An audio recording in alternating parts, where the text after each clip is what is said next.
In Amritsar, the second largest town in Punjab, we had the arrival of Brigadier General Reginald Dyer. And he got there and he proclaimed that people couldn't gather in groups of more than 5 and so on and so forth. But he completely failed to notice that this was the Punjabi Spring Festival of Baisakhi. And in a walled garden called Jallianwala Bagh, a large number of men, women and children had gathered to commemorate the festival, completely unarmed. He arrives there with a bunch of soldiers. He doesn't ask them what they're doing there and why they're there.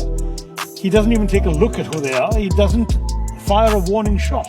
He just orders his soldiers to shoot into the bodies of the unarmed, wailing, soon stampeding men, women and children. And as they try to flee this garden, this walled garden, there's only one gate, one exit.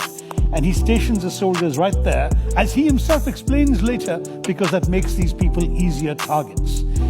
1,650 rounds were fired, and he boasted proudly not one bullet was wasted. The British admitted to 379 killed and the rest injured. The Indians claimed the figures are much higher. Whatever the truth was, it was a horrendous massacre.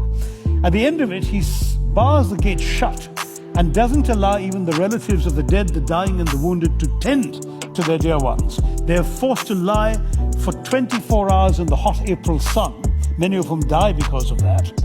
On top of that, he forces Indians to crawl on their bellies on a narrow lane nearby, and if they so much as lift their heads are bashed in by British staves.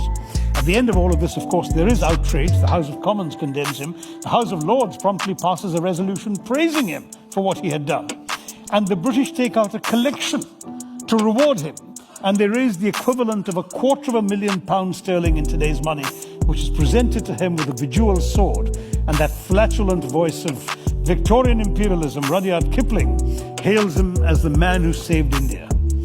Now that entire package, the betrayal at the beginning, the cruelty of the massacre, the racism and indifference to Indian suffering that followed, the justification and reward, you take the whole thing together, and to me it makes it the single most fitting act that is worthy of an apology.